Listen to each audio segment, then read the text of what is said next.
Hi, everyone, and thank you for joining us today for how to build relationships through video and social media. I'm Rachel Branson, the Professional Development Manager here at NC Realtors, and I look forward to spending the next hour or so with all of you. Before we get started, I'd like to cover just a couple housekeeping items. First, I'd like to let you all know that today's webinar is being recorded and that it will be made available on our website in the next few days. If you happen to experience any sort of technical difficulties throughout the webinar, please feel free to contact the tech helpline. I've added their phone number in the chat field, so please jot that down just in case and let us know if you have any issues. Please also know that today is meant for open conversation, so please feel free to submit any questions that you have in the chat field at the bottom of your screen, and we'll do our best to address as many questions as possible at the end of today's webinar. So with that, I'd like to now introduce you all to today's speaker, who many of you may recognize. Tyler Helms is a videographer and video advertiser who runs his own video marketing agency called Tyler Helms Creative. Tyler was the IT director here at the North Carolina Association of Realtors for 4.5 years.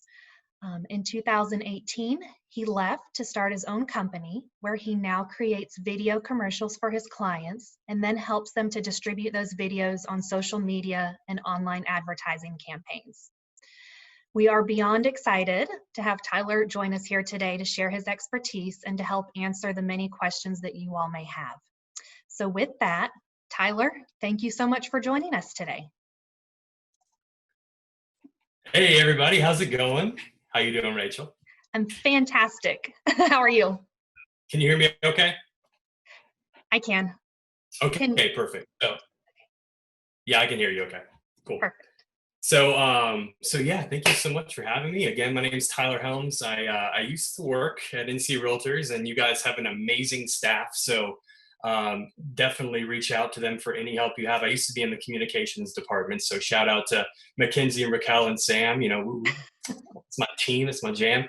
Yeah, like I said, so yeah, in 2018, I had split and started my own videography business. But I still time to time have interactions with you guys. So I really appreciate you guys having me on. Absolutely. We are thrilled to have you here today. Yeah. So we were kind of talking too, and to kind of kick this off, I wanted to start off with kind of my perspective. So I actually just bought a house, which is pretty cool. And I can literally see it like through my window right now. So we're at a house that we're renting from my in-laws, and we actually came and we renovated this house ourselves. So we're gonna have to do something similar to this house, but it was just an interesting time to buy a house with a pandemic going on. So kind of wanted to reach out about that. Yeah. So for us, it was a super kind of spur of the moment thing because it used to be her grandparents' house. And so they sold it in 2013 when her grandfather died. So another family had come in and just it's been in rough shape. I think they had like 8 kids, so it's been beaten up a little bit. Yeah, so we definitely have some work to do on it. But like I said, this was all kind of a spur of the moment thing. We weren't really expecting to buy a house, for 2 to 3 years, right? And so when this pandemic happened, we kind of everything slowed down, and so it was literally across the street, and we're just like staring at it. We're like, I wonder. And so we actually, we got a realtor and we just kind of looked around and everything and just like fell in love with it. And so the process, so it was a short sale. And so with that, on top of a pandemic happening, it was difficult because the price had been reduced, and we wanted to take action, just go ahead and get it started and put our bid in, because once we did that, we had to wait a good 3 weeks. And it sucks. I don't know if anyone's done this, to live across the house that you're buying and see people going in and out and seeing the house. You're just like praying, for dear life that no one's going to outbid you. And so we finally heard back after 3 weeks, and, the bank accepted our offer. And so from there, it was just kind of, moving on. But even with that, there were so many things that affected it on top of the pandemic. You also had that down payment assistance was not available for that. And just the overall communication was very tough. And so it was, one thing, where you have to kind of like hope that someone's going to be on the other end, whether that's email or phone or whatever it is. Some people even this time of year are taking vacation. So it's like really difficult to like get someone when you can't actually see someone in person. And so the biggest thing that I think we took away from this was like, I think with where we're at with this pandemic and having to be doing what we're doing now with Zoom calls and communicating, virtually at home, I think that it's kind of escalated us a good like 5 to 10 years from where we were probably expecting to be. So I think technologically we're advancing a little bit faster. And to do that, we're using, forms of video such as this, to actually communicate and like work from home and stuff. So I think to me, that was the biggest takeaway I had from it. And the fact that video is such a big piece of that, and what I'm going to explain here in a little bit. And as we build into this, I'll share my screen here in a little bit. But just building those relationships with folks and utilizing technology to your advantage. So I'm going to share my screen real quick. We'll hop into a PowerPoint. Let's see. Can you guys see that? Can you see that, Rachel? I think so. Yep, I can absolutely see it. And we've got some comments in the chat field that, yep, the attendees can see as well. Okay. Yeah, so cool. So I guess I can pull that up. Let me see. Chats. Okay, cool. Sweet. So yeah, so we're going to talk today about creating relationships using video and social media. And the big thing I want to hone in on here is the relationship side of it. Obviously we know video is a big thing. We know social media is a big thing, but I think the biggest piece of all that is incorporating a relationship with that. So what we'll cover today is building relationships with existing clients and using video for that. So talking about your current buyers and sellers, how you can leverage video right now with those audiences to actually create an experience that will benefit you in the long run. Also, we have using videos to reach potential buyers and sellers. So maybe people that haven't actually started with you yet, but people that are prospective buyers and sellers. How to win on social media with video. We're going to talk about a few hacks that I use, a few little tips and tricks that I recommend when using video on social media. And then finally, things that you should be doing in all of your videos to help translate to a good experience for your end user. So video has been the most talked about thing since 2013 when I joined NC Realtors. It's just been the talk of the town. Everyone knows that you need to be on video, yet it seems to be the hardest thing, I think, for realtors to consistently put into action. So I work with a realtor here in the Triad, and we've been doing this for about 2 years now, and we're still learning things. And I would say, as you go and as you progress and you do more and more video, you're going to find things that work and things that don't. I think just the innovating and the getting started part and implementing that consistently is actually a way to win. Now, the problem here, and I think why it's so hard to consistently put it into action, is because you guys are realtors. You're not professional photographers. You're not professional videographers. I talked to Nobu at NAR, who I think now is in Denver. We had a good conversation on this about how, we're not necessarily, you hire a professional to do a professional job, right? So ideally, you want someone to hire you over just an agent, right? Because you're a realtor. You have that R, right? Because you know what you're talking about and you've done this before, and you don't want someone to just go into the dark or just have someone who's not going to lead you the right way. It's the same way for video, especially, and photography too, because it's not just a point and shoot thing, right? We do have phones, and phones have come a very long way to where you can take photos and videos. But there's another aspect to actually just pointing and shooting. You actually have to edit the video. And even beyond that, you have to edit the video for multiple platforms. And you have to figure out how that target audience, the people that you made the video for, is actually going to see your video. So I think that, since there are not a lot of people who are consistently doing this, at least that I've seen in the Triad, and I follow some folks in the, Raleigh, Durham, Wilmington, Asheville, and Charlotte areas, because of this, I think there's a lot of space to really make some noise if you invest in producing and distributing your videos online. Now that could be time and that could be money. Either way, if you take the time to invest in it, I think there's a lot of space that you can fill that's open right now. So when we talk about using videos in the home buying and selling process, here we're going to be talking about just for your clients.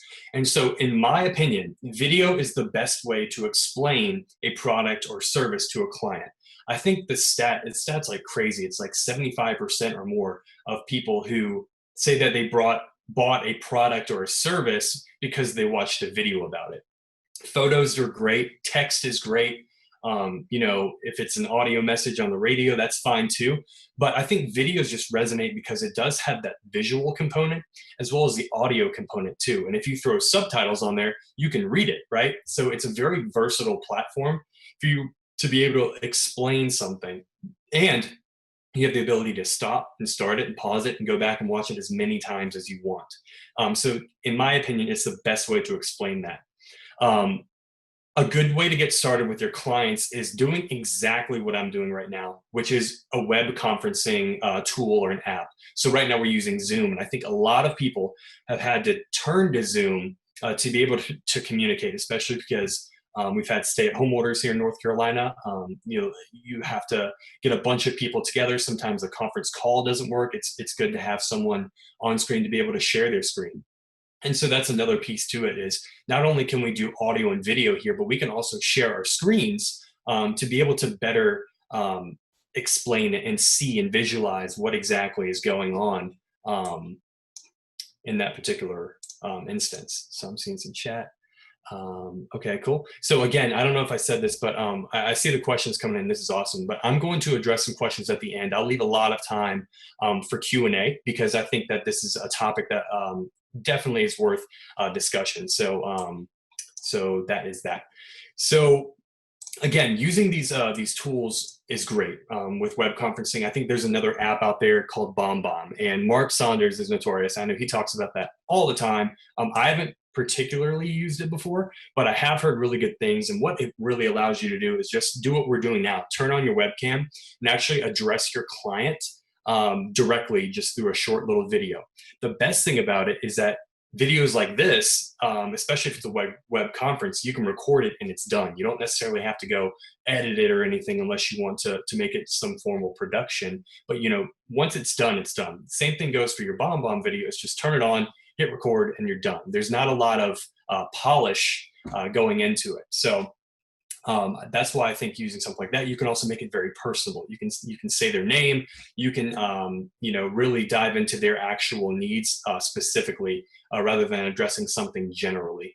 Another big thing that I say here is make videos of the most important things that you do and your most frequently asked questions. So a lot of people ask me, what should I be making videos of? Well, whatever your expertise is. Talk about the things that the things that you deal with on a daily basis, the questions you get asked on a daily basis. Just put yourself on a camera just like this, answer those questions, go deep into it. And, to me, that's a great way to even get started, especially during this buying and selling process for your clients. They're in a very particular situation. So it's not like you're having to create really dynamic videos where you have things popping up and it has to be 30 seconds or whatever. You have people's attention here because people are in a very particular season of life and they want to learn more about what you're doing and what you have to say, because the videos that you're putting out are probably answering the questions that they're thinking and may not know to ask. So again, doing something like this, something that's unpolished, just hit start and stop, is very powerful, especially with your existing clients. Another really big thing to think of is that assuming that your clients know absolutely nothing. So I bought a house in 2015, and I was a first-time home buyer. I knew nothing about the home buying process. This is my first time, so a lot of this stuff was foreign to me. Luckily, I was able to kind of go through and Google some things, talk to my realtor as a resource, talk to the lender. But, there are so many moving pieces that, I didn't necessarily know what I was doing. And that was even 5 years ago. And then we just bought a house now, and it was a similar thing. There's been a delay. Things to me, like, I don't remember exactly what I did 5 years ago when I was going through buying a house. I think assuming that your client knows nothing, you can kind of dial it back a little bit, almost talk to them like they're 5 years old, but it may benefit you because you're actually answering and addressing the things that they know or don't know. So I think that's a really big piece when you're creating these types of videos. Like I said, it can be unpolished, doesn't have to be perfectly produced, especially if you're just giving it to clients. And so, like I said, we're really focusing here on relationships. And so I think creating a seamless, unforgettable experience is one of the best things that you can do. Not only that, but to get referrals. Like, referrals are some of the best quality leads you can get, right? Word of mouth, best form of advertising. So if you can create an unforgettable experience by just guiding your clients throughout the entire process, guiding your buyers, guiding your sellers, and just having a video component too. And some examples of this that I'm talking about would be, a headline could be, congrats, you're under contract. Here's the next step. And so you basically outline, what happens after they're under contract, right? And so, not every situation is similar, and that's where BombBomb could be really efficient here. You could use something like that, but just walk people, give them an idea of what to expect throughout the process, so that when the inspection comes back and it's all red, they're not going to be, I guess, shocked or anything. They know that an inspection happens and that sometimes things come back, right? How to prepare for your home for showings, right? So if you're selling a house, what are some things that you can do to actually prepare your house for showings? Instead of leaving things out, maybe you can, put it in a closet, or, maybe taking things down, right? Things like that are important. Using DocuSign to sign forms. Some people may have never done an e-signature before. Again, assume people know absolutely nothing. Walk them through what to expect, where to initial, how it kind of works. Things that you should not do while under contract, right? Things like not getting a loan or not buying a car, or things like that. Some things that people just may not think about. And then, what to expect at closing. Bring your license. Here's kind of what to expect, how it's going to go, and things like that. So, biggest question here: how can I get video basically to help grow my business? And to me, like I said, I've been working with a realtor here in the Triad, and it's been back and forth, doing a lot of testing and optimizing to kind of figure this out. And so when you think about video, I think a lot of people default to, okay, it has to be a video, like listing videos, right? So here's a video walkthrough of my house. I'm going to have someone come video this house that I'm selling, and we're going to put that up. There's a lot of different varieties of videos you can put out there.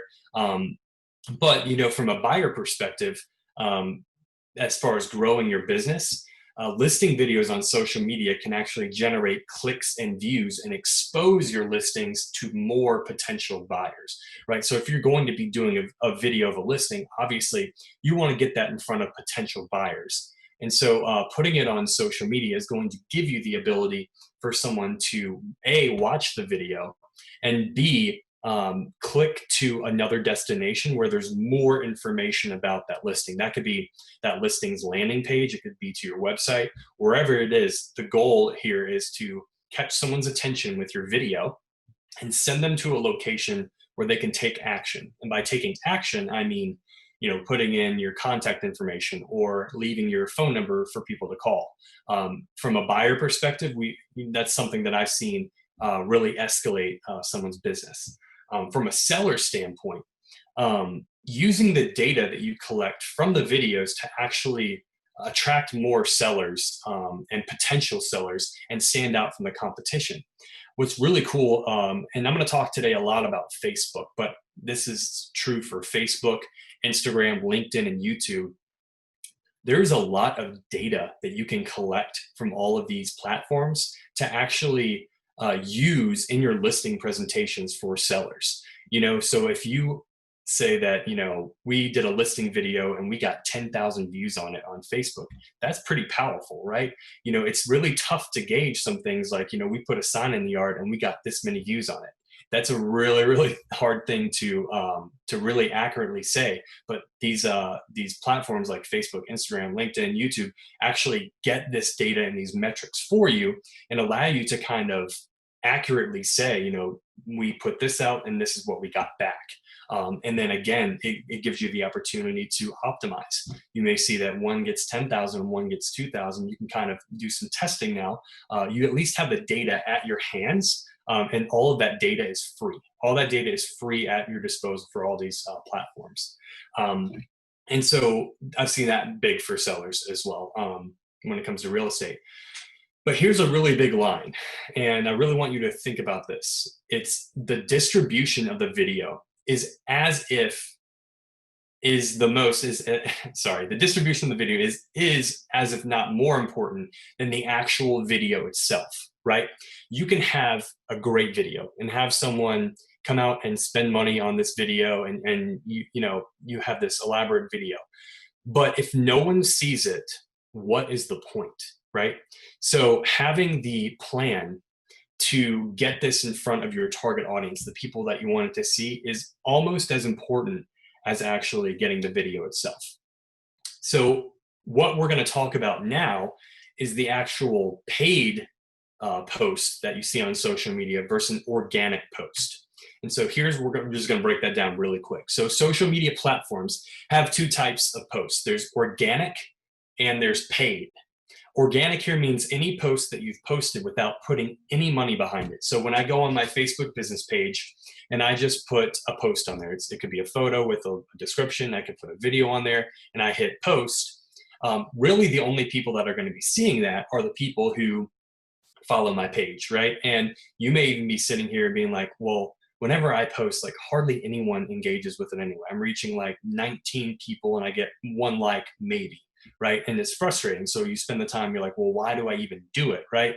Well, that's an organic post. And the more that you build up your organic audience, like your page likes and people who share your content, you're going to see more engagement with your organic posts.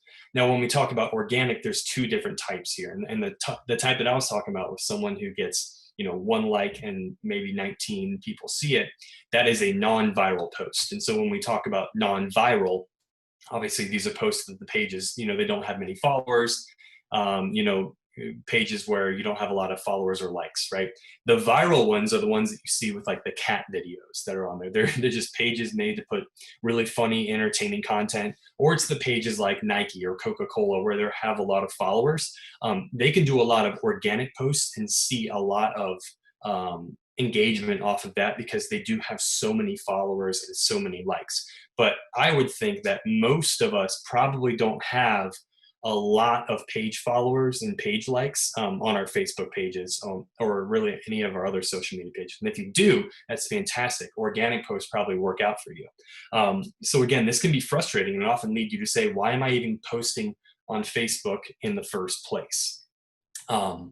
So like I said, most of us here are probably in the non-viral organic post category. Meaning that if we post on our business page, we're likely to see little to no engagement on our posts. And that is definitely disheartening sometimes.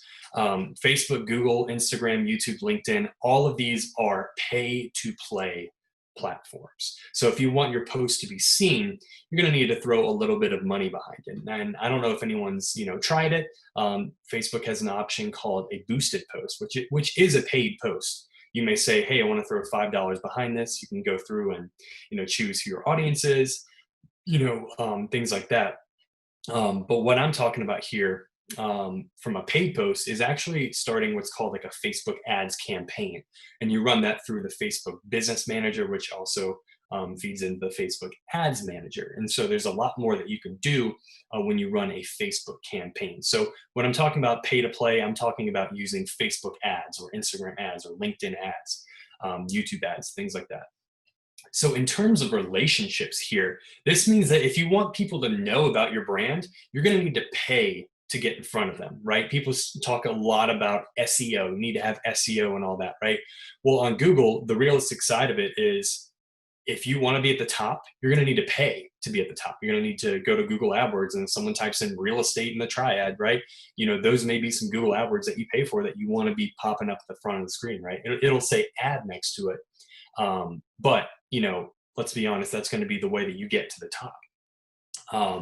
Same thing on Facebook, right? So if you're doing something like your organic post, you're only getting one like, and you're only getting 19 people to reach. If you run a campaign and you put money behind it, you're going to see that you're going to reach more people. You're going to get on more people's screens. We call those impressions. You're probably going to get more clicks. And if it's video, you're definitely going to get more views as well. So in this scenario, online advertising is the most efficient and effective way to quantify and justify your advertising spending. And by what I mean by that, by quantifying, is kind of what I said earlier. You can actually see, how many people have clicked on it, how many people have seen it, right? How many people have you actually reached? Those are really important metrics when it comes to really justifying your ad spend, right? If I spend, $1,000 on a TV ad, I can't really justify, or I can't quantify my results, right? I have an idea, but I don't know the exact person. I can't dial in and say this exact person is checking it out, right? Whereas with Facebook, I can kind of have an idea of how many people are seeing it, how many people are clicking on it, and it's at my disposal. So I have the opportunity to change things up, right? I can stop a campaign and start another one myself. Whereas TV, it may run for another time, right? I'm just using TV here as an example. But to me, it seems really important to be able to justify your spending, especially in advertising.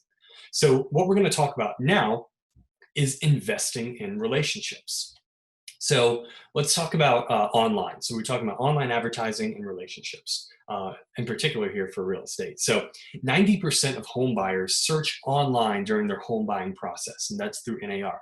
So if 90% of people are searching online, you want to make sure that people are finding you and seeing your stuff online, your listings, your content, things like that, right?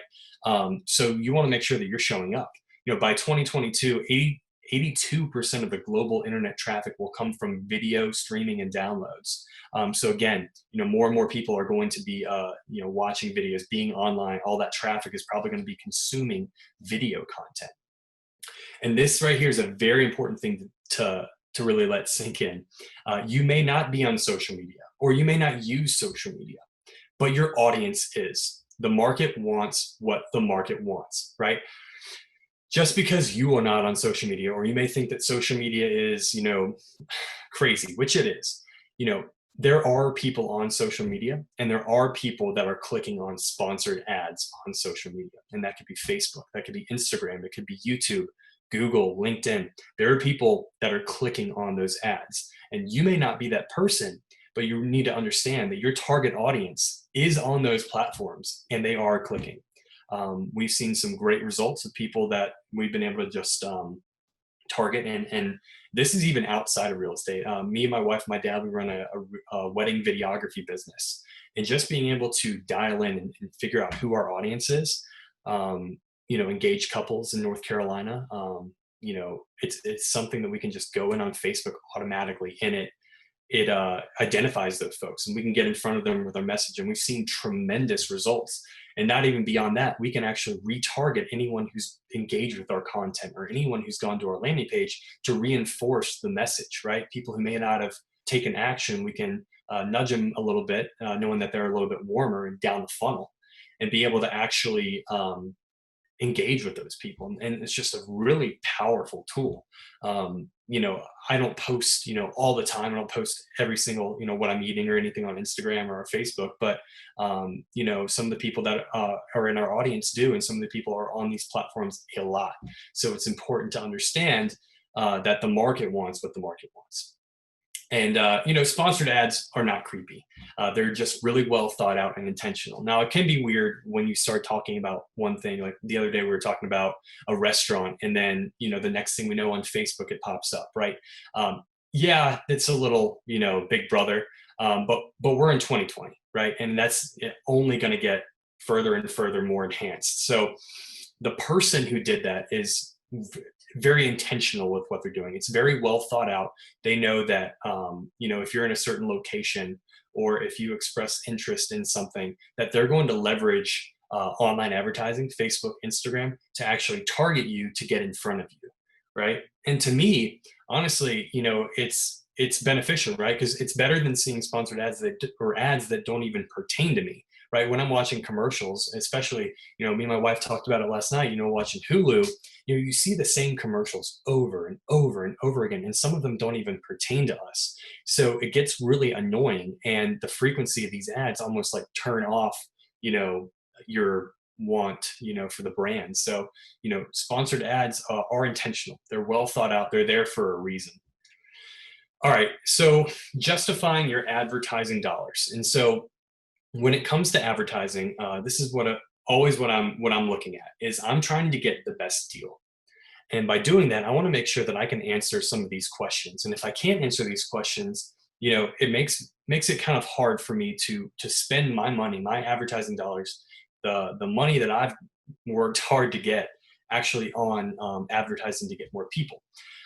So how many people have seen my ad? And what we call this on Facebook and other platforms is reach. How many people have I reached? How many total times have those people seen my ads? We call those impressions. And a lot of times that's, if someone's on their phone or they're on the desktop, how many times have my ads, been actually in their newsfeed or in their stories or on the side of Facebook?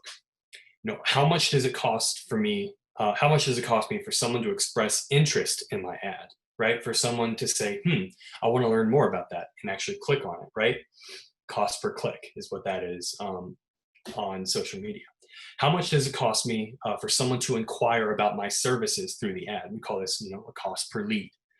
How much does it cost me for someone to book my services through my ad? Cost per acquisition, right?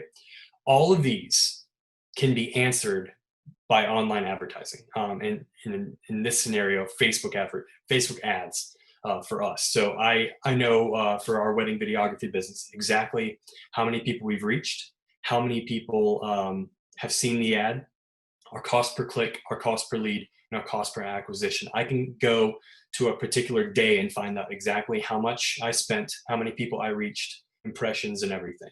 And that's really hard to do with a lot of other advertising platforms. And so for us, it's been very beneficial, especially by seeing ROI positive results, meaning basically we've got more in total revenue than we've actually spent on ads. So the average cost per click for real estate on Facebook, this is through wordstream.com, is $1.81. And to me, that's actually pretty high. For what I'm running here, and I've seen running real estate campaigns, when it comes to photos, what I found is that, and you guys have probably seen this too, whenever you post about real estate, people are always kind of thinking, like I said, people are thinking about like housing and moving and decor, things like that. Like I said, we were 2 to 3 years out from buying a house, but the house was across the street. It was there. I'm guilty of pulling up, real estate listing after looking at photos and going to the listing page and learning more about it just because it looks like a cool house, right? Or there's a cool design that I want to incorporate in our house. I think that there is a higher percentage of people who are going to actually click on it because there are people who are interested in moving or buying or selling or, renovating their house, right? Real estate is kind of an ongoing thing. It's definitely a process. The buying process and the selling process is definitely a lot longer. The sales processes than, some other services. So I've seen anything really from like the 13-cent range up to about $1.81. So it depends on your content, it depends on your ad creatives, it depends on a lot of things. But if you put the right thing together, you can get a formula where you're spending, even $1.81. If that means if you want 100 people to see it, you can spend, $10.80 or 18. God, my math sucks, but you can do the math there. You can kind of justify and get an idea of how many clicks you're going to get to your website, right? And say this month we want 100, so we're going to spend this much, right? So just going through this in 2020, which is the better deal? And this is Phil Dunphy from Modern Family. He's on obviously a billboard that's on a bench, right? You may have cars going up. There may even be a busy that may be a busy intersection or road that it's on, but how can you actually quantify how many people have seen that, right? There may be times where someone's sitting on the bench. There may be times where there's like a car in front of it. You can't really say how many eyeballs have actually touched that when you go to something over here, which is a Facebook ad, right? And they've got this form set up where you can enter your information and application and learn more about the actual property that they're looking for. And so here you can actually look at your cost per click, you can look at your cost per lead, and then as you go through the sales process, look at your cost per acquisition as well. How much did it cost me to get somebody on Facebook? Another one, here's a billboard, same type of thing as a bench, putting this up in the sky. Sometimes right now, especially when there were less people, less traffic on the road, you may see that traffic actually goes down for billboards. How can you actually quantify how many people are seeing that? You can get an estimate, but also like when people are driving, some people are going to look at it and some people aren't, right? But when someone clicks on something like this, or sees something like this, you can quantify those results a little bit better. Your cost per click, your cost per lead, your cost per acquisition, things like that. Having that data at your hands is really powerful, and it helps you justify your ad spend, right?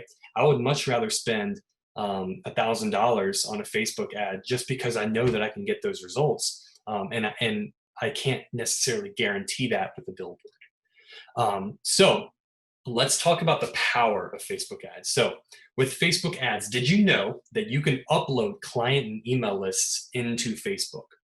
That means that if you have a list of potential buyers, potential sellers, you can actually upload that list into Facebook and make what's called a custom audience.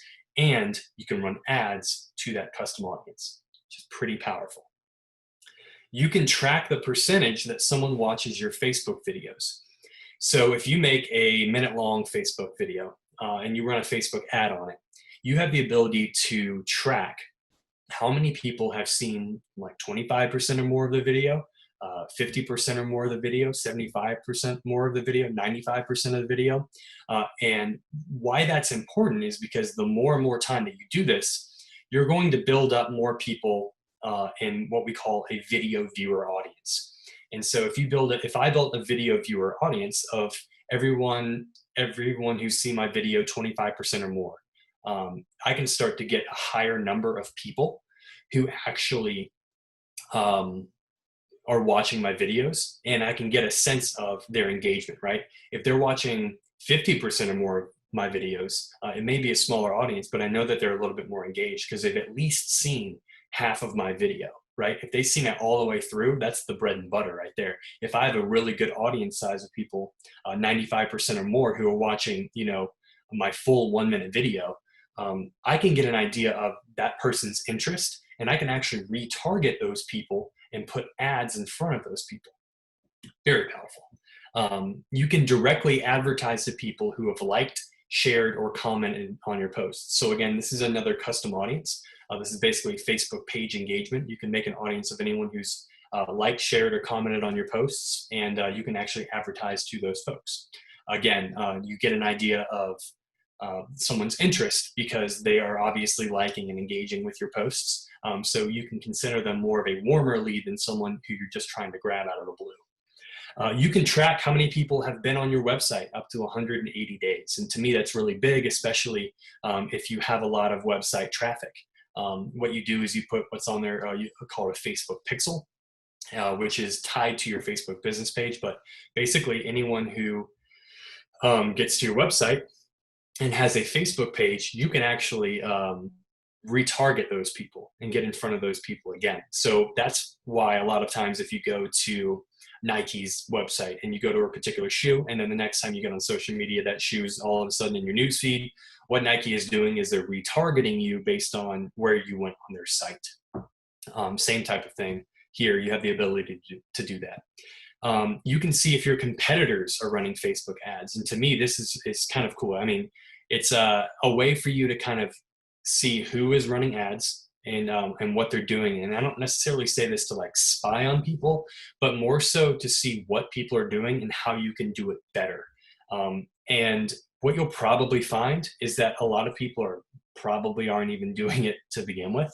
And so, like I said in the beginning with video, there's a lot of space here that's open for you to run ads because there may not be a lot of people who are doing it in your area or to your right particular audience. And then you can run ads on Instagram from Facebook. So Facebook actually owns Instagram. So you can tie in both ads on both platforms. Now, both are a little bit different. Instagram's a little bit younger of an audience and is more photo based. I mean, videos work on there too, but you may see a little bit different metrics on both platforms, but you have the ability to run a Instagram campaign through Facebook, which is really cool. Now, this is another really big statement here. Your videos must be intentional and fit into a plan where people can take action. And by intentional here, I mean that you're creating videos that people that are addressing something, and you have a plan in action to actually get that person to do something. So for a Facebook ad, that would be, putting a listing video or a listing photo in front of them in a Facebook ad. And then you have a learn more button, right? So that person is going to either see that ad and they're either going to keep scrolling, or they're going to click on the ad and then hit that learn more button. Now, where does that learn more button take them? That's very important, because if you're taking them to a place where they have to click around and they don't necessarily aren't in the right spot to directly take action, then you're probably going to lose that person. People want to be directed to the right place. They don't want to have to click around, right? So if you can send them to a place where they can learn more about that particular listing, and put in their information, or even if they don't put in their information and you have that Facebook pixel on your website, you can then retarget those people and put more listings in front of them, or more photos of that particular listing. There's so many really cool ways that you can utilize Facebook ads, but I think it's very important to be intentional with your content. It's not always having to ask. It may be that you're putting stuff at your top level, and your top level could just be your listing videos. It could be just some general content about yourself to get people kind of clicking. But then maybe as people start clicking and they go down the funnel and they become a little bit warmer, you start getting a little bit more direct with them. Like, are you looking to buy or sell? Things like that. And then that type of video content or photo content is something that you can put on there.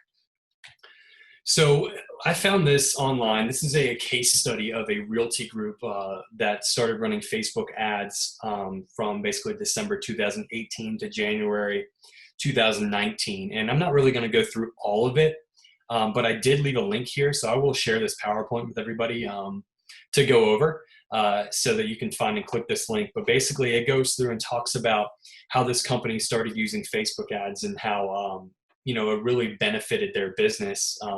They actually got a 4.6 increase in their click-through rate, 84% decrease in that cost per click. So like what I was saying, with that average being $1.81 for cost per click, and what we're seeing being 13 cents, that's a high percent decrease in your cost per click, which means that the more that you invest in Facebook ads, the more clicks that you will get, right? And the more people that when they click that learn more button will be taken to that destination where we're hoping they will take action by putting in their name or giving you a call.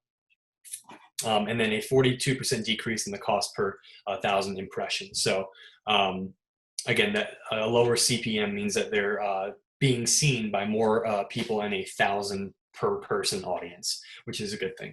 So here's the link to that if you want to go check it out. It's pretty eye-opening and kind of gives you a few ideas that you can incorporate if you wanted to get started on Facebook ads. So really 3 immediate takeaways that you can take and start right now would be, especially from the online advertising standpoint. And I know we're talking about relationships here. This is more so the social media side of everything. But creating a Facebook business page. So if you don't already have a Facebook business page, go ahead and get one. Get started. Again, like there are businesses on there who are using Facebook ads and seeing results. Again, here's a case study of someone who it's clearly benefited. Your target audience is on there, so learn how to use it. YouTube is a fantastic example. Facebook, once you get a business page, you can actually reach out to them and they can walk you through. So someone from the Facebook business team will actually help you set up some of these ads and help get you started and kind of be your advocate along the way. So if you are on there, make sure that all your information is accurate. If you do have, someone who manages your social media, continue to post that organic content. Maybe start strategizing your posts or whatever to align a little bit more with your ads, or align a little bit more with what your audience wants to hear. Those kind of Q&As that we talked about at the beginning, the content that is the questions that they may not know to ask, or that they may be thinking but are not asking. Number two would be make sure your website has a Facebook pixel embedded on your website. And so again, this Facebook pixel allows you to track the people who visit your website and have a Facebook account, so that you can then retarget those people on Facebook. Again, retargeting, we're going down the funnel, they're a little bit warmer, you can send them some more direct content that's a little bit more sales driven. And then thirdly is set up your Facebook Business Manager and Ads Manager accounts. So now you need a Facebook Business Manager and the Ads Manager, like an ad account, in order to run these Facebook ads. So again, YouTube is a fantastic resource for setting this up. And the Ads Manager is actually going to be where you can see the collection of all your data, those cost per click, your cost per lead, your reach, how much you're spending. All of that is in your Facebook Ads Manager and your Facebook Ads account. So highly recommend that. These are, again, 3 ways that you can immediately get started. And the reason I'm saying Facebook is because, to me, Facebook is the most diverse platform with the most amount of users. Like I said, Instagram is a little bit younger of an audience. LinkedIn is a little bit more business to business. YouTube is a great spot, but you have to be very video intensive. Google is also a very, very good platform to be on if you're not already. I would say Google would probably be first, even if not second, to Facebook. I just love how I'm a creative, right? So I like being able to incorporate photos and graphics and videos in my advertising content, which you can do on Google search. But when it comes to Google and AdWords, it's very much a question answer type of platform. You want to be the first person to answer someone's question whenever they're on Google, right? Here, you have a little bit more flexibility with demographics as well as what people can visually see. So I think Facebook is probably the best place to get started. I would highly recommend just one platform at a time and not getting started on every single one, because you'll probably burn yourself out. It took me a good 6 months to really invest my time and my money, in some education to be able to learn how to really do this. And it's paid more than what I invested. So I really highly recommend you look at YouTube as a resource, maybe some courses that are out there, or looking at investing someone who does some media buying or some social media advertising to actually give you some guidance and maybe even help set you up. Because with something like real estate, it's a little bit harder to justify your return on investment, to directly tie a sale to a client that came through Facebook. But what it does is it allows you to really start that awareness and get in front of people, because it's really odd that when you start doing video, people almost have this thing that you're like famous, right? And so just think about that. If you're constantly popping in through video, or your business is popping up on their feed, people are going to say, wow, it looks like you're busy. You're doing a lot of really good things. You probably are busy, but it looks like you're a little busier than actually what you're doing. So it's a really cool way to get in front of people, start relationships with people that you don't even know, continue relationships with people that you do know, or maybe acquaintances with, and continue to stay in front of them. Consistency here is the name of the game, because if you just stop and you fall off, people are going to forget about you, right? It's a very much a swipe up society that we're in. So it could be even a few hours where your content is irrelevant. So being able to constantly put out content is important. And what Facebook ads does is it still maintains a consistent basis on where it puts your ads in front of people. So that could be your cold traffic. You could consistently be putting it in front of those people without you having to post nonstop. So Facebook really does the grunt work for you. Now we're going to talk about videos here, just some really, really quick tips.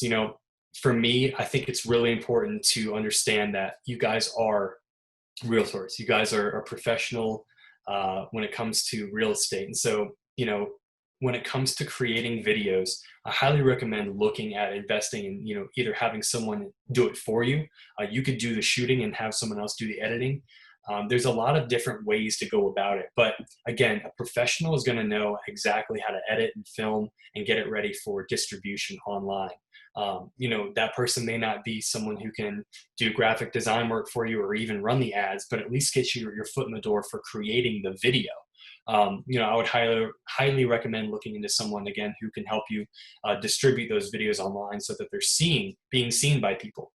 And then the other piece of it too is you need to figure out, what you're comfortable with as far as your advertising dollars go and spending, to where you can maybe say, I'm comfortable spending this much per month. I know it's probably going to be a question that comes up, but when it comes to, my business, which is very much a kind of a seasonal business, the wedding videography in particular, we're looking at a cost per click anywhere from like $1 to $3. Right now we're about $1.65. So we're going to need to spend a little bit more money. It's all about the offer, right? Like I said, I think you guys with real estate and listings, your cost per click is probably going to be a little bit lower. So you can probably look at not spending what I'm looking at, which is anywhere between $500 and $2,000 a month. But you guys could probably look at throwing maybe $200 a month. Again, you don't really know until you test and you try. And so I really highly recommend you looking into investing, money into that, because your time is going to be best spent operating and running your business. Now, as you start to, push things off and maybe hire more people and grow your real estate business, maybe you can take a step back and start dedicating a little bit more time to that yourself. But if you're not in that position, don't stress yourself out by buying a bunch of equipment. Don't stress yourself out by having to learn how to edit or get the right filming and angles and things like that. I recommend just looking into investing in somebody. So here's some quick tips for creating those videos. Number one, don't make it about yourself. I know it's really easy to do. It's really easy to talk about, hey, list with me and do this, right? When you say buy homes for me and you're direct with somebody, someone who's not very prone to authority may take that and just bypass it, right? So you're demanding someone to do business with you. Don't do that. Make it about who you're trying to reach. Talk about, those questions, those frequently asked questions. Talk about the things that they want to hear. And when you do that, I think you'll see better results when it comes to your videos. Don't overthink it. Real estate, so talk about it. Again, those frequently asked questions, address those questions. If you come experience something in the middle of the day and you're like, that could be a good video topic, just go reel off a video about it. I think people are going to respond to it, even if you may only get a few views, or, if you decide to put money behind it, someone's going to resonate with it. Someone is going to identify, with that pain point and be in that situation. And when that happens, they get a little bit of trust in you, right? So have someone trust in you by knowing what you're talking about. Your videos need to be intentional and have a goal in mind. So again, when you're creating your videos, think about your target audience, think about what the message is, and think about how someone is going to see this video, right? And then what happens when someone sees the video and they want to take action. What page are they going to be sent to? On that page, is there an option for them to take action? How are you going to continue that relationship with that person, and basically get them from just being a lead to being a client? You need to think about formatting your videos from multiple social media platforms. Instagram is very much horizontal when it comes to IG stories, right? But there's also square platforms with that as well. Facebook, you can go horizontal. Basically, each platform operates a little bit differently. Facebook, your videos can be as long as you want. Instagram, they can only be up to a minute, So in IGTV, I think it's 10 minutes, right? So knowing these things and putting your videos in multiple places is really going to go a long way. So let's see. So you need to format your videos for social media. Make sure to have subtitles. Very important, because a lot of people watch videos, especially like in bed, and they're scrolling up and everything, and it may be on silent, right? Or they may be in a loud place and they may not be able to hear exactly turn on the audio. So having subtitles is going to automatically allow someone to have the ability to consume your content right off the bat. Facebook is great because you can generate some of these subtitles automatically. Now, it's not the best. Sometimes it may like jumble a few words. Like for me, instead of putting Helms, it says Holmes, which is, just an easy fix. You can go in and edit those really quick. But there's also platforms like rev.com, which basically does all the subtitling for you. It gives you what's called like a .srt file. And basically you upload that file to Facebook whenever you're uploading your video. Subtitles are very important. And putting them on your actual video, trust me, it takes time. So being able to upload that and have someone who knows how to do that is very important. So again, don't invest in expensive video equipment. Use what you have and just build up from there. So in summary, video is the best way to explain your products or services to a client. Pairing videos with social media allows you to best expose your brand to a new audience in the most engaging way. Advertising is about getting the best deal, and online advertising allows you to track, optimize results to justify your spending, right? You want to be able to say that this is how much it costs for me to get a lead. This is how much it costs for me to acquire somebody. Having that data, being able to have that is going to not only help your business, but just understand where your money is going and what you're getting as a return on your investment. And then your videos must be intentional and fit into a plan where people can take action, right? They need to be intentional, and you need to know that where you're taking them can at least give you the opportunity to turn them from a lead into a client. All right. So that is pretty much it for me. I think I've left some time for Q&A. We have a few minutes here. And I see a few in the chat box. So I'm just going to go ahead and go through here. Okay, so Cindy says, my problem is that I don't value videos generally. I usually do not click on them. I'd rather read about the subject and look at pictures. Now for a how-to, I'm all about some video. That's my challenge. Okay, Cindy, this kind of addresses the market wants what the market wants, right? You may love the subject, reading the subject and the text and the pictures, and there are a lot of people that do. But the video also helps you to enhance and reinforce the point that you're trying to make. Now, for how to, exactly. Basically, I'm not really comfortable talking about things that I don't know. So when I do get to talk about things that I do know, it's a lot easier and I can just reel it off and explain things a lot better. So I think when you talk about these how-to videos, absolutely doing some video would be really important there. So I hope that answers your question. I will say though that when it comes to advertising from a cold traffic standpoint, which means if you guys put out an ad and it was going to potential buyers, pictures do a lot better than video. But again, what you can do with the video is be able to track all of those views and then retarget everyone who's viewed those videos. Okay, so let's see. Yes, the video is being recorded. All right, so does that include how much a specific person views the video? I'm not sure what that is in context to. Hey, Tyler, I think I might have the answer for that. Okay.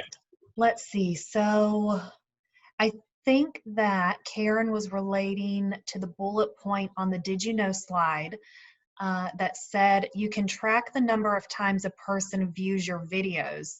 And then she wants to know, does that include how much a specific person views the video? So yeah, so Facebook doesn't exactly let you pinpoint the person. Basically, that Facebook pixel I was telling you about, that pixel identifies like someone's ID, right? Someone's Facebook ID, and then it groups those people into a specific audience. So it doesn't do a specific person, but it groups a specific set of people together. So basically, if I wanted to create say I had 5 videos, right?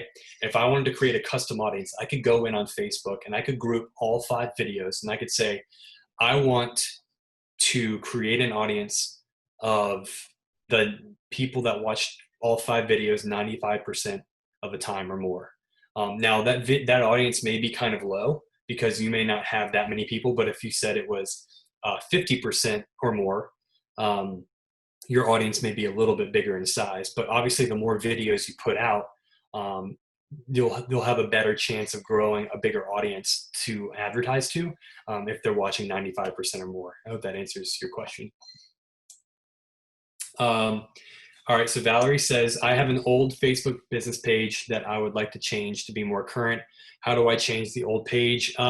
Basically, you have to Google that for Facebook to figure that out. You may actually have to go into your Facebook business settings and or go to like Facebook's help section and actually have someone guide you through that. Sometimes it can be a little bit tricky. I know what I've dealt with is that when somebody else is an admin or like a page owner, and you can't necessarily go through and do that. So if you're an admin, you should be able to go into your business settings on your Facebook business page, and it should be updated. But you should be able to go in there, and if you need to change the name or location or your web address or your phone number or anything like that, you'll have the ability to do that. Okay, and so Don, hey Don, how you doing, man? It's been a while. So how long should these videos be max? I'm a big fan of long form, and by long form, I mean these videos can be like anywhere from like 3 to 5 minutes long. But we're talking about different types of videos here. So when you're talking about top level videos to your cold traffic, maybe some of your listing videos, I would keep those, somewhat short because you can be maybe in the 1 to 1.5 minute range.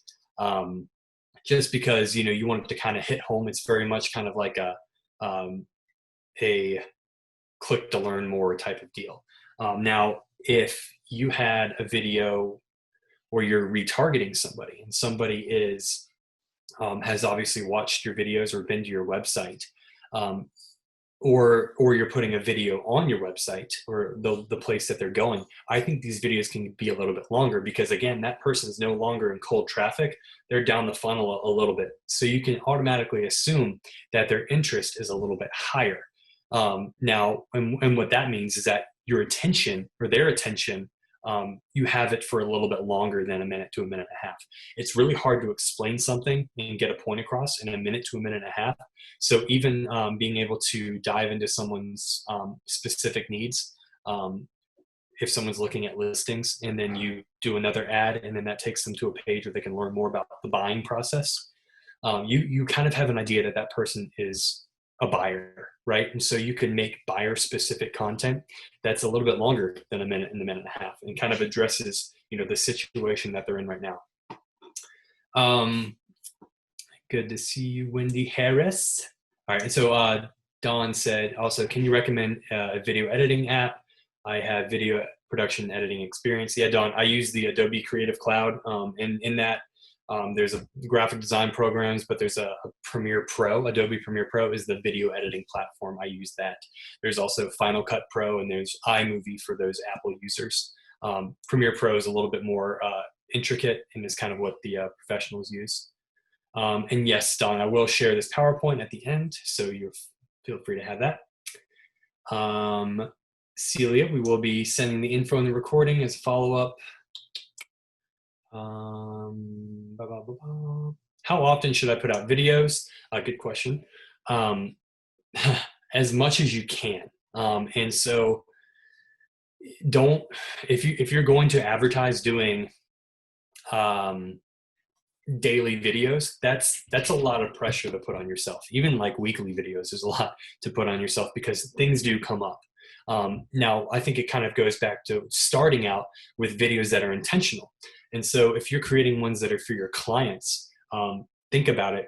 If you spend the time and invest in it for your client, you're going to be able to repurpose that video again, right? So if you're creating about, hey, congrats, you're under contract, here's what to expect next, you're going to have that conversation a lot with your clients. So if you have one video that you can consistently send that to people, you're going to find that the value of that video is going to be greater because you can repurpose it and use it more. Now, if you're talking about content for videos and maybe just like, some things that are, unpolished videos, like either a Facebook Live or a video that you just shoot on your phone real quick and then you upload to Facebook, I think those are great for organic posts that you can put on Facebook. I encountered this today, or, this made me think of this topic. And so you just go on a little rant, talking about, your expertise and everything. I think that's going to go a long way. Again, you're going to be able to figure out how many people see it. If you don't have a lot of video viewers or a lot of people that like your page or page followers, it may be a little bit lower. One trick for that is that if you're not getting a lot of engagement on your Facebook page, just share it to your personal page, so that all of your friends who are on Facebook will actually see that content. And so let's see, next would be Dawn. I don't know why I'll be in Wilmington again. Actually, I'm going on my birthday on Monday, so I'll be down there.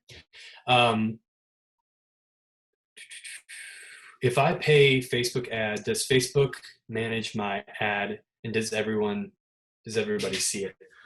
So when you pay for a Facebook ad, like I said, all of that is at your disposal. You have the ability to turn ads on and turn ads off. Facebook will basically be the one who determines if your ad is okay to run. And that basically means it has to fit within their Facebook's advertising policies.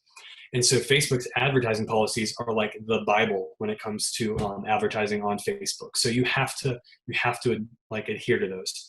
And for real estate, it's a little bit difficult because you have to go through what's called a special ads campaign, because you have to adhere to fair housing. So when it goes to a listing video or a listing ad for real estate on Facebook, it has to be compliant with fair housing. So you can only advertise to people 18 to 65 plus, all genders. You can't do it by area code or zip code or anything like that. But you can do it by like some interests, like if someone like Zillow, or if someone is interested in new construction or something like that. There's about, I think, like 150 different interests that you can put in there to kind of nail down those audiences. So Facebook is a little bit tricky when it comes to running ads for real estate, but as long as you're running a special ads campaign, I haven't seen anything violate that. That just means that you can't say, I want to advertise this to women, 25 to 40 on Facebook, which is okay. Especially if you're being able to use Facebook's data, like retargeting and any clicks or views that people have to your website or on your videos. You can create custom audiences from those people and get a better idea that those people are more interested. So the only people that are going to see it are the ones that Facebook think, who are in the audience that you choose whenever you run the Facebook ad. People can see if you are running ads. Like I said, if they go to your business page, they can check out what's called your page transparency and go to your ad library. But I would say that 99.9% of people don't know how to do that. So the only way that they'll see that you're running it is if it pops up in their newsfeed, and what it's going to show is that it'll have your business profile picture and then your business's name at the top. So next time you're on Facebook and you see a sponsored ad, just look at it and see kind of how it's set up. Yours will kind of look similar. And that's about all the questions that I see. A lot of those are pretty much the common questions that I get. Do I have a short video example? Is this, you elaborate on that, Mike? Would this be like a video that I ran as an ad, or would that be a video commercial that lives on like a landing page? Or what are you thinking? An ad, okay. So from a top level standpoint, let's see. A lot of the ads that I run are just videos that I've shot for the real estate company that I work for. So Mike, if you want to send me a PM, I can shoot that over to you, just because I don't want to, I guess, get that firm involved. Yep, cool. Well, I appreciate you guys. I don't see any more questions. If anything else comes up, feel free to email me or visit my website. It's right here. It's tylerhelmscreative.com. I love talking about this stuff. Like I said, I'm here in the triad. A lot of my work is outside of real estate, but again, I've done stuff with realtors and in the real estate industry and seen success, particularly on Facebook ads. So any questions you have, I'm more than happy to be a resource. Anything else, Rachel? I would just like to say thank you so much for all of the incredible information that you've shared today. We missed you. We're so glad that we were able to reconnect here on this webinar.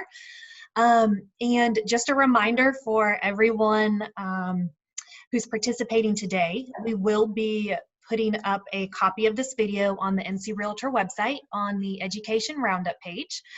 So you can look for that maybe in 3 to 4 days. That'll give our marketing team time to edit everything and get it cleaned up, ready for your viewing and for you all to share with your colleagues. So again, Tyler, thank you so much. We really appreciate your expertise and sharing all these tips with everyone here today. Absolutely. Thank you, everyone, for sticking around. It's very important. I think it's something to jump on now, and there's a lot of space for it. Yep. Hey, Bill, how you doing? Good. Awesome. So have a fantastic afternoon, everyone. We look forward to seeing you all in the next webinar.